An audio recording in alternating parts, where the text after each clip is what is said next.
Hello everyone, Jai Swaminarayan. Myself Professor Vaibhav Solanki from Sri Swaminarayan Institute of Technology from Civil Engineering Department, and our subject is Harbour and Airport Engineering 8th semester Civil Engineering. आज हम discuss करने वाले हैं part A chapter 1 introduction, जो हमारा continue है उसका जो सेकंड लेक्चर है जिसका कंटेंट है क्लासिफिकेशन ऑफ हार्बर। उसके बारे में आज हम डिस्कस करने वाले हैं। लास्ट लेक्चर में दोस्तों जो ये हार्बर इंजीनियरिंग का पार्ट है इसके बारे में हमने सिलेबस के बारे में मैंने आपको समझाया था, ठीक है। तो यहाँ पे जो सिलेबस मैंने आपको स्क्रीन पे रखा है, फिर से आप कोड देख सकते हो, फिर से सिलेबस डाउनलोड कर सकते हो। और उसमें जो हार्बर इंजीनियरिंग है उसमें किस हिसाब से हमने चैप्टर 1 जो इंट्रोडक्शन स्टार्ट किया है, ठीक है। जो जो कंटेंट है वो आप कंटेंट देख के एक बार फिर से लेक्चर देख सकते हो। तो हम फिर से मैं थोड़ा आज हार्बर और पोर्ट के बारे में आपको थोड़ा समझाना चाहूँगा, ठीक है। जिस हिसाब से हमने डेफिनेशन देखी थी हार्बर इंजीनियरिंग की, हार्बर इंजीनियरिंग बेसिकली क्या है, हार्बर क्या है कि वो पार्सली इंक्लोज एरिया है जहाँ पे सुटेबल एकोमोडेशन है वेसल्स के लिए, ठीक है। वहाँ पे रिपेयर होता है, लोड होता है, अनलोड होता है। और पोर्ट क्या है कि हार्बर प्लस कम्युनिकेशन फैसिलिटीज है, स्टोरेज फैसिलिटीज है, प्लस यहाँ पे आप सब कंपोनेंट का डायग्राम भी मैंने ये दिखाया था। देखो आप ये डायग्राम देख सकते हो जहाँ से हम अंदाज़ा लगा सकते हैं कि कौन कौन से कंपोनेंट है, ठीक है। तो उसका जो मैंने एक इमेज भी आपको दिखाया था, ये स्कीमेटिक डायग्राम आप ड्रॉ कर सकते हो।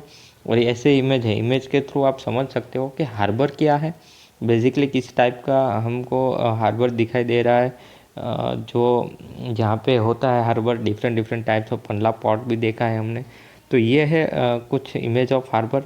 और जिस हिसाब से हमने कंपोनेंट की बात की थी कि entrance channel, breakwater, turning basin, sheltered basin, pier, wharf, quay, dry dock और वेट डॉक और जेटी, इन सभी के बारे में हम नेक्स्ट लेक्चर में, आज के लेक्चर में डिस्कस करने वाले थे। तो सबसे पहले बात करते हैं एंट्रेंस चैनल की। एंट्रेंस चैनल क्या है? एंट्रेंस चैनल यानी ये वाटर एरिया जहाँ से शिप एंटर हो रहा है और उसकी जो सफिशिएंट विड्थ होती है, जो शिप की विड्थ होती है उसके हिसाब से एंट्रेंस चैनल की विड्थ प्रॉपर होनी चाहिए। तो जिसकी विड्थ होती है 100 मीटर स्मॉल हार्बर के लिए, 100 टू 160 मीडियम और 160 टू 260 लार्ज हार्बर के लिए। इस हिसाब से ब्रेक वाटर है, यानी कि एक प्रोटेक्टिव बैरियर है कंक्रीट का।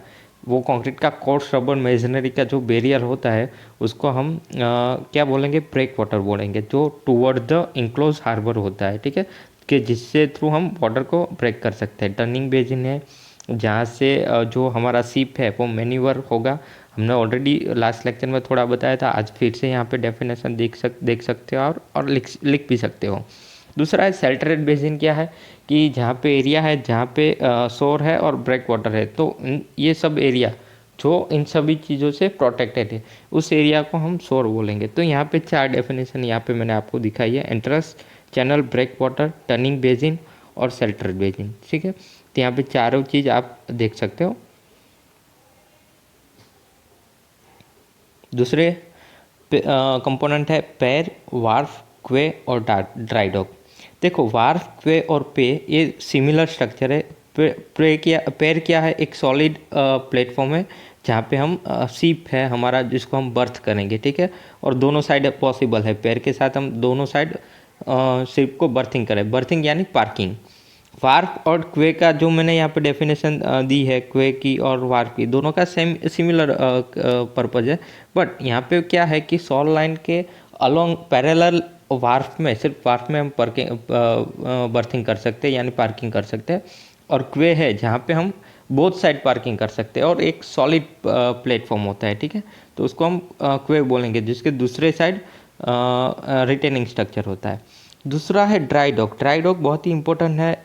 अगले कुछ चैप्टर्स में हम ड्राई डॉक के बारे में डिटेल्स में पढ़ने वाले ही है, ठीक है। पर सिमिलरली मैं इतना बता दूँ कि ड्राई डॉक क्या है कि जहाँ पे हमारा जो शिप है, वेसल्स है, उसको हम मेंटेन करते, रिपेयर करते और उसका कंस्ट्रक्शन कर सके, उस एरिया को हम ड्राई डॉक बोलेंगे, ठीक है।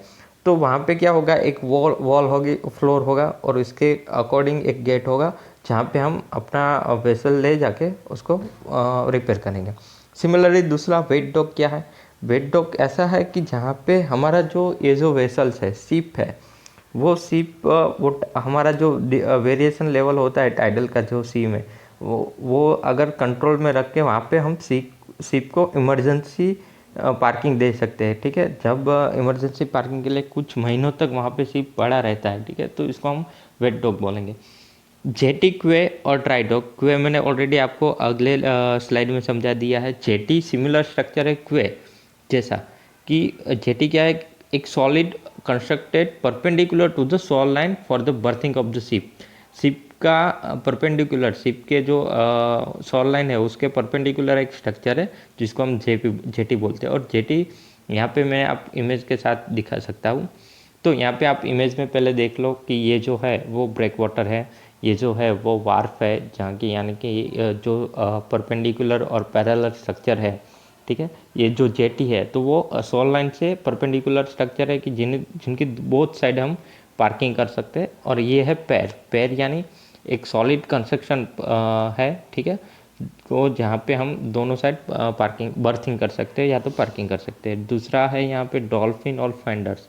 ये दोनों भी बहुत ही इंपॉर्टेंट कंपोनेंट है, ठीक है, जिसके बारे में हम आगे पढ़ने ही वाले हैं। पर यहाँ पे डॉल्फिन क्या है और फेंडर क्या है आप देख सकते हो। डॉल्फिन और फेंडर का यही पर्पज होता है कि बर्थिंग के लिए हम जो टाइड अप करते हैं मूरिंग के थ्रू वेसल्स को, उसको हम बर्थिंग बोलेंगे। तो यहाँ पे हमने ये सब दिखा दिया है, इसके बारे में हम आगे भी डिस्कस करने वाले ही है। तो यहाँ पे जो total entrance channel, breakwater, turning basin, sheltered basin, pier, wharf है, क्वे है, ड्राई डॉक है, ठीक है। उसके अलावा वेट डॉक है, जेटी है, क्वे के बारे में और ड्राई डॉक के बारे में, इन सभी के बारे में हमने ऑलरेडी डिस्कस किया है, ठीक है।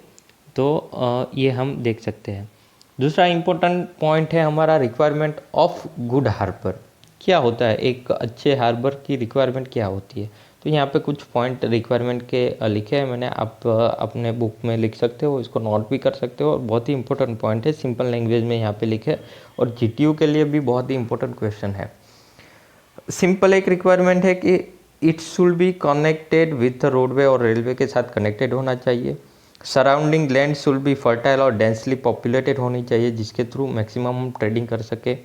Ship channels must have sufficient depth of the draft vessel. अगर ड्राफ्ट वेसल ज़्यादा है तो उसके लिए वाटर का जो लेवल होता है उसका सफिशिएंट डेप्थ होना चाहिए शिप चैनल के लिए। ब्रेक वाटर अच्छे तरह से प्रोवाइड होना चाहिए, जिसकी वेव एक्शन है, जो सी वेव है उसकी वजह से ब्रेक वाटर है, जो दीवार है वो टूटनी नहीं चाहिए हार्बर की। उसका जो बॉटम है वो एंचर, वो जिसके हम शिप को होल्ड करते हैं वो भी ठीक होना चाहिए विंड फोर्स के अगेन। फाउंडेशन की क्वालिटी अच्छी होनी चाहिए, जहाँ पे लोडिंग अनलोडिंग कर रहे हैं वो क्वे वार्फ वो भी सफिशिएंट वहाँ पे लोडिंग अनलोडिंग हो सके। हार्बर के ये सब है वो रिक्वायरमेंट है, ठीक है। दूसरा इम्पोर्टेंट यहाँ पे कंटेंट है वो है क्लासिफिकेशन ऑफ हार्बर, जिसके ऊपर हम आज बहुत ही फोकस करने वाले हैं। तो दूसरे बेसिकली 2 या 3 कंडीशन पे हम क्लासीफाई कर सकते हैं। पहली कंडीशन है प्रोटेक्शन। प्रोटेक्शन बेस्ड ऑन हम क्लासीफाई कर सकते हैं नेचुरल हार्बर,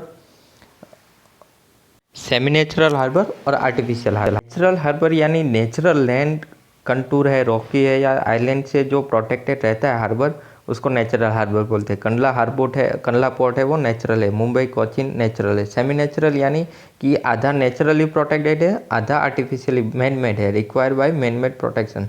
उसको जैसे कि मांडवी का बीच है, वेरावल है, विशाखापट्टनम है, ये सेमी नेचुरल है। तो यहाँ पे दोनों आप इमेज भी देख सकते हो, नेचुरल हार्बर और सेमी नेचुरल हार्बर। इसको हम किस हिसाब से क्लासीफाई करेंगे? बेस्ड ऑन प्रोटेक्शन नीडेड, ठीक है। तो इस हिसाब से हम दोनों को कंडीशन वाइज क्लासीफाई कर सकते हैं।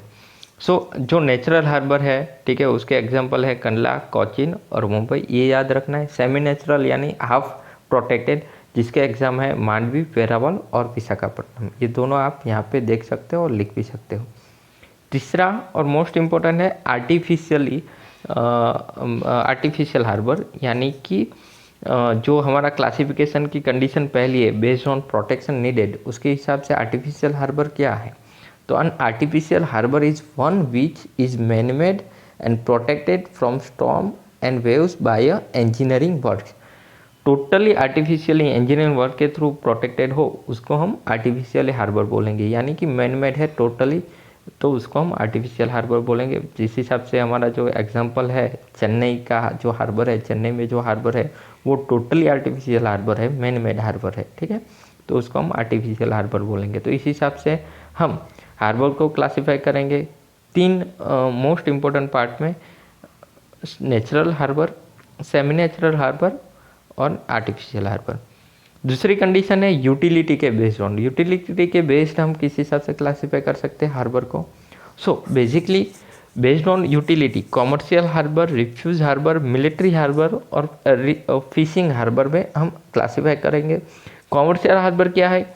It is an harbour in which dock are provided with necessary facilities for loading and unloading cargo, यानी कि चेन्नई हार्बर की जिसकी मेन जो पर्पज़ होता है वो कॉमर्शियल ट्रेड को बढ़ाना होता है, उसका प्रोविज़न ही इस हिसाब से किया है, तो इसको हम कॉमर्शियल हार्बर बोलेंगे। तो टोटली आर्टिफिशियल है। रिफ्यूज हार्बर है जहाँ पे शिप का और स्टॉर्म वाटर है जो वो सब के हिसाब से कॉमर्शियल हार्बर के लिए भी यूज़ होता है और दूसरे पर्पज़ के लिए भी यूज़ होता है, जैसे कि विशाखापट्टनम। मिलिट्री हार्बर क्या है कि जिसका नेवल बेस में मैक्सिमम उसका एकोमोडेशन है, नेवल शिप का एकोमोडेशन है, वेसल भी है और मैक्सिमम यूज़ मिलिट्री के लिए होता है। मुंबई हार्बर जैसे कि कोचीन हार्बर। और फिशिंग हार्बर कि जिसका एक पर्पज़ है फिशिंग, डिपार्चर और अराइवल ऑफ फिशिंग शिप है उसके अराइवल और डिपार्चर का बेस्ड ऑन हम उसको क्लासीफाई करेंगे। तो ये अगले जो हमने क्लासिफिकेशन देखा वो सेकंड कंडीशन थी। थर्ड कंडीशन है बेस्ड ऑन लोकेशन। तो क्लासिफिकेशन ऑफ हार्बर को हम लोकेशन के वाइज क्लासीफाई करना चाहे तो किस हिसाब से लोकेशन है? तो लोकेशन हमको पता है कि हार्बर बेसिकली जो वाटर ट्रांसपोर्टेशन थ्रू होता है, जैसे कि water transportation ocean, river, canal और लेक के थ्रू हो सकता है। तो इस हिसाब से हम based on location 4 types of harbour को हम क्लासीफाई कर सकते हैं। पहला है ओशियन हार्बर, दूसरा है रिवर हार्बर यानी कि रिवर पे जो हार्बर दिया हुआ है वाटर ट्रांसपोर्टेशन, कैनल हार्बर जिसको हम इनलैंड रिवर और कैनल को इनलैंड वाटर ट्रांसपोर्टेशन भी बोलते हैं, और चौथा है लेक हार्बर। ठीक है, तो ये 4 है वो बहुत ही इंपॉर्टेंट है बेस्ड ऑन लोकेशन, इसको हम क्लासीफाई कर सकते हैं। तो यहाँ पे आपको क्या करना है, जितने भी क्लासिफिकेशन मैंने आपको अभी दिखाया है वो आपको लिख लेना है एक बार। अब बहुत ही इंपॉर्टेंट टॉपिक है site selection for a harbour. अगर मुझे कहीं जगह पे हार्बर बनाना है, ठीक है, तो उसका साइट सिलेक्शन मैं कैसे करूँ? तो साइट सिलेक्शन बहुत ही इंपॉर्टेंट है। Great care has to be exercise at the time of making selection of site for a harbour. So this is the factor for guiding the site selection of the harbour. क्या होना चाहिए? तो कि आसपास availability होनी चाहिए किस चीज़ की, कि जो लैंड है वो चीप होनी चाहिए बाय वैल्यू, और कंस्ट्रक्शन मटेरियल इजीली अवेलेबल होना चाहिए। ये इंपॉर्टेंट फैक्टर है। दूसरा फैक्टर है ट्रांसपोर्ट और कम्युनिकेशन की फैसिलिटी जो होनी चाहिए। तो वहाँ पे मैं साइट सिलेक्शन को मैं प्रायोरिटी दूंगा कि वहाँ पे मैं बना सकता हूँ हार्बर। नेचुरल प्रोटेक्शन हो तो वो अच्छा रहेगा विंड और वेव्स के लिए। इंडस्ट्रियल डेवलपमेंट आसपास होना चाहिए लोकेलिटी में। सी बेड है, सबसॉइल है और उसका फाउंडेशन कंडीशन है वो अच्छी होनी चाहिए। अगर स्ट्रॉन्ग फाउंडेशन होगा तो हमारा कंस्ट्रक्शन कॉस्ट कम हो जाएगा। ट्रैफिक पोटेंशियलिटी होनी चाहिए वहाँ पे, मैक्सिमम हम हार्बर थ्रू शिप को इंपोर्ट एक्सपोर्ट कर सकें। अवेलेबिलिटी होनी चाहिए इलेक्ट्रिकल एनर्जी की, फ्रेश वाटर की अवेलेबिलिटी बहुत ही इंपॉर्टेंट है। उसके अलावा मरीन कंडीशन है वो फेवरेबल होनी चाहिए जिसके थ्रू हम फिशिंग ट्रांसपोर्ट भी कर सकें। ठीक है, और लास्ट है डिफेंस एंड स्ट्रेटेजिक एस्पेक्ट। अगर मिलिट्री हार्बर को प्रपोज से और स्ट्रेटेजी के प्रपोज से ये दोनों एस्पेक्ट बेस्ड भी उसका हम साइट सिलेक्शन कर सकते हैं। तो ये जो फैक्टर है वो फैक्टर बहुत ही इंपॉर्टेंट है। ठीक है, यहाँ पे मैं स्क्रीन पर थोड़ी देर के लिए अवेलेबल रखता हूँ, इसको आप नोट डाउन कर ले जो मैंने इजी लैंग्वेज में यहाँ पे आपके लिए अवेलेबल की है।